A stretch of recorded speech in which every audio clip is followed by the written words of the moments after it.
With us, it is that time for our discussion tonight, and tonight we'll be focusing on matters politics, of course looking into what has unfolded today, political realignment talks being what politicians are talking about in the political arena. Now, joining us live via Zoom is Mr. Edwin Kigoli, who is a political analyst.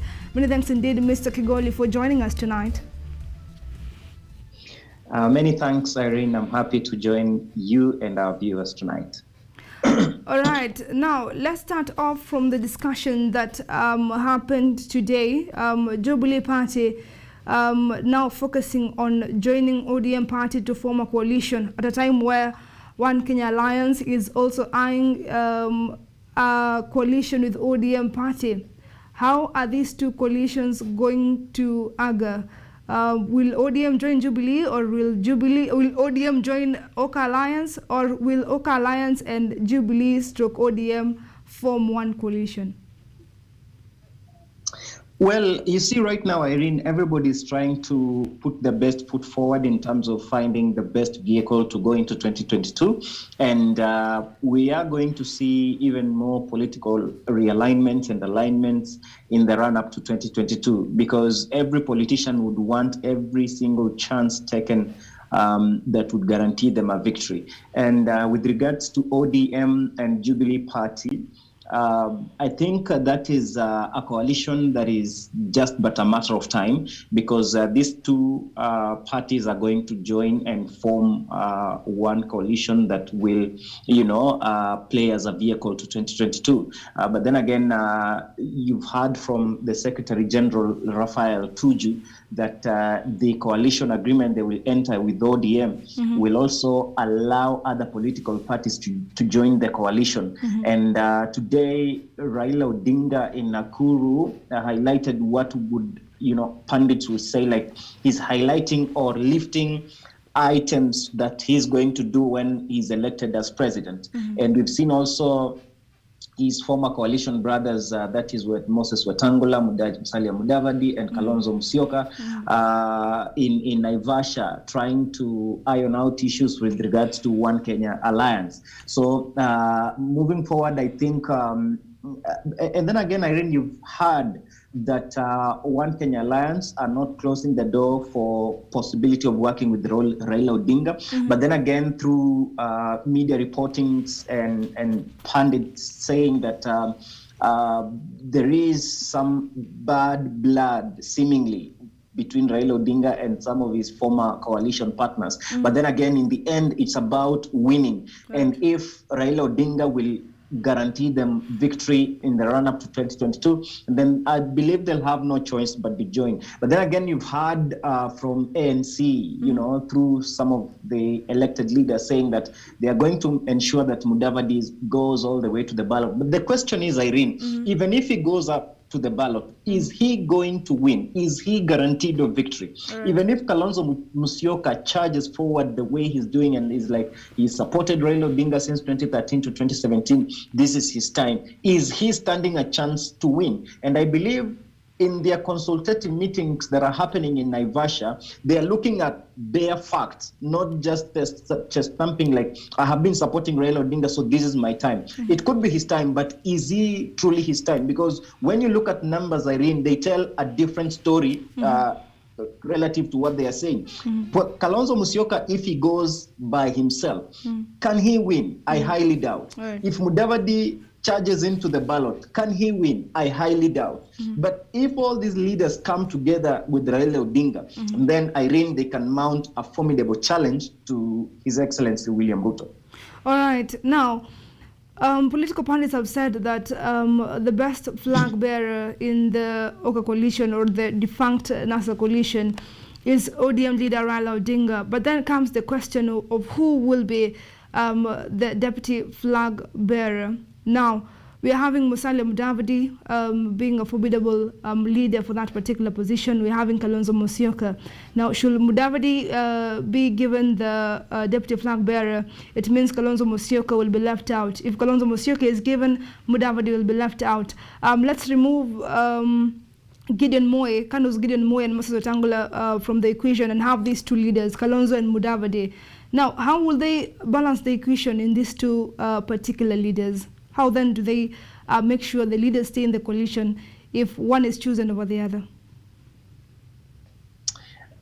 Their safety net was and still remains the Building Bridges initiative, because it offers a wide range of positions that would help to settle all those leaders in. But then again, in terms of suitability, it will come down to what I had earlier on intimated on about the numbers. What is Kalonzo bringing on the table? What is Mudavadi bringing on the table?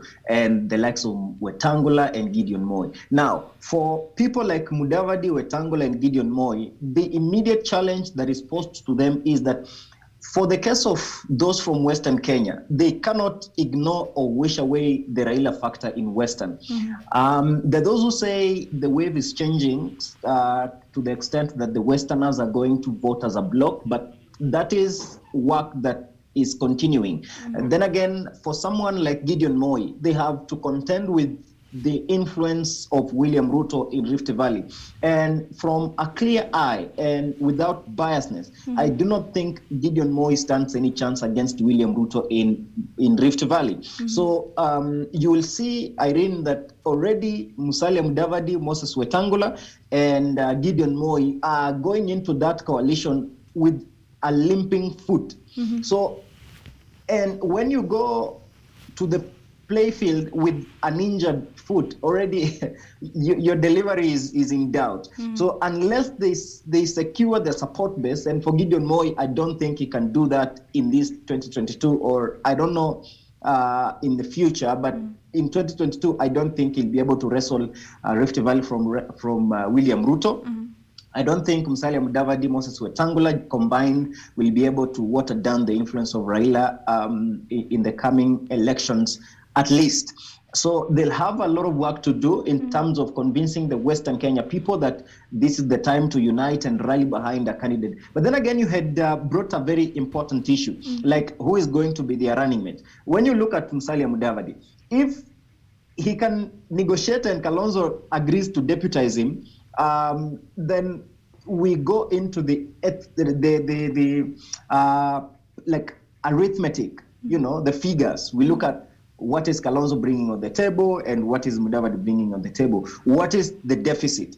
How can they meet the political number shortfall? When you consider the issue of Raila Odinga being the flag bearer, ordinarily Kalonzo Musyoka would be the one to deputize him, because compared to other coalition partners, it is him who will bring the highest number of votes, because at least he will come with his backyard almost intact, if not, just but there. So when you look at this sort of arrangement, people like Gideon Moi, Moses Wetangula, they will be, like adding little numbers here and there. But then again, it will be about Raila Odinga. And many pundits have said that they cannot wish away Raila Odinga if any of them is serious about winning. Because if they just say, I want to be on the ballot, then how will you ensure?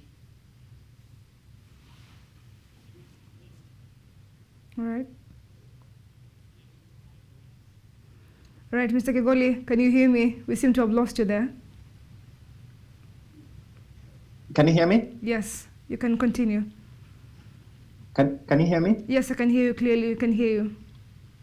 Thank you. So basically what I'm saying is that in this election, and the way these people are arguing as to who should get what or who should be the flag bearer, easily deputy president is going to beat them hands down. If they are not careful, this election, the deputy president will win clean and square. All right, you said that politics is about numbers. Now, we cannot underestimate the central Kenya, and I'm sure you've seen what NA Kenya leader Martha Karua, the TSP party leader Mwangi Kiunjuri, and Chama cha Kazi leader Moses Kuria have been talking about. NA Kenya leader Martha Karua says that President Uhuru Kenyatta has extended his hand in the cookie jar, and that is to say that he should exit politics and leave Mount Kenya leaders to look into their way forward. They are lamenting that the One Kenya Alliance is only one-sided. They have not included the central Kenya, and they want their share in the top seats. Now, how will they balance this to make sure the Central Kenya have a stake? Because one way or another, the Central Kenya will have either the flag bearer or the running mate. Irene, what I see happening to Central Kenya is what happened to Western Kenya when they lost Michael Kijana Wamalwa. That was the undisputed leader of Western Kenya. And with the exit of President Uhuru Kenyatta, President Kenyatta is leaving behind peers. Like they are at the same level. You look at the coalition of Martha Karua, Moses Kuria, and Mwangi Kiunjuri. Now look at National Assembly Speaker Justin Muturi. Listen to what Kiraitu Murungi and Meru leadership are saying, or the Eastern Mount Kenya. So you will see already there is simmering or something that looks like segmentation politics in Mount Kenya. And this is what has denied Western Kenya its political dominance. Because when you look at the arithmetics of Western Kenya, it is second to Mount Kenya. In any case, or in political correctness, Western Kenya should be getting the least position as deputy president. But with the way they are arranged right now, the best they can get is through something like goodwill, where Ken Lusaka is Speaker of Senate and a few others, in the National Assembly leadership.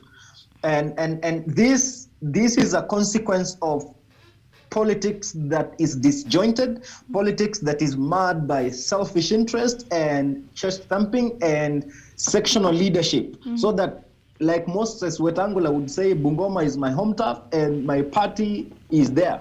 So you want to go there, you'll talk to Moses Wetangula. And Mudavadi looks like he could be the harmonizing figure in Western Kenya. But then again, I think what he lacks is that political maneuvering. He lacks the oomph, the strength, that ability to maneuver, politically speaking, to consolidate the support in Western Kenya.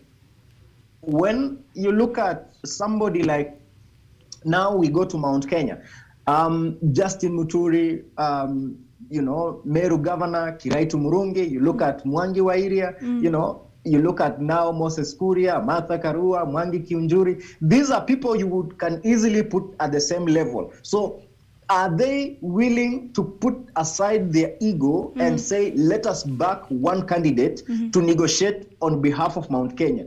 Unless they do that, Irene, Mount Kenya is going to suffer the political fate Western Kenya has suffered since the fall of Michael Kijana.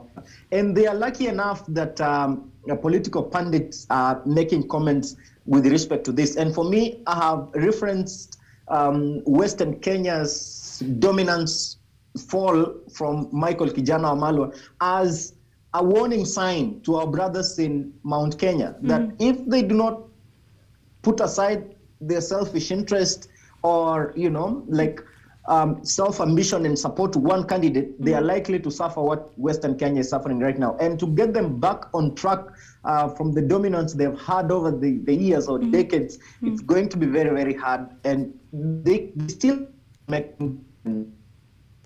All right. Now, the Court of Appeal is on Friday expected to give a ruling concerning the BBI, and of course the political realignment is pegged on what decision the Court of Appeal will make.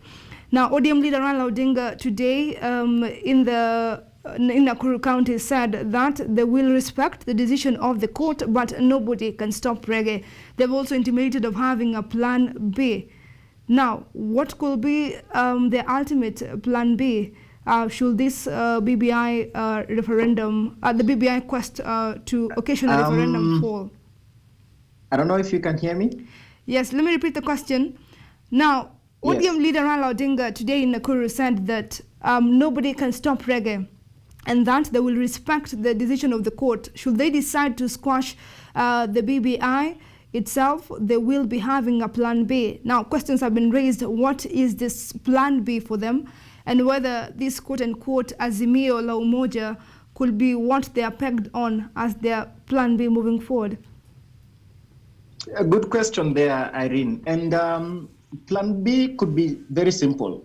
look at what Right Honorable Raila Odinga did today in Nakuru. Essentially, he was kind of saying, I am now ready to charge even without BBI. But then again, should BBI get the nod of the Court of Appeal?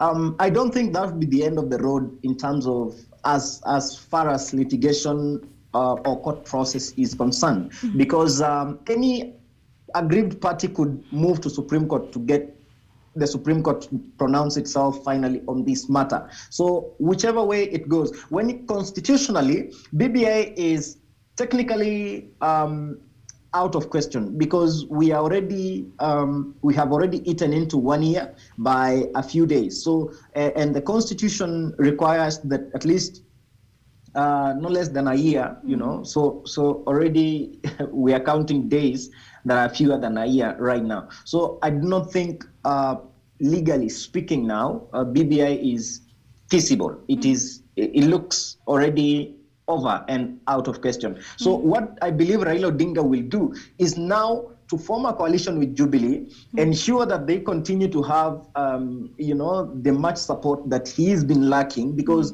Raila Odinga has been having massive support on the ground, but lacked what we call executive goodwill, or what commonly is referred to as the system.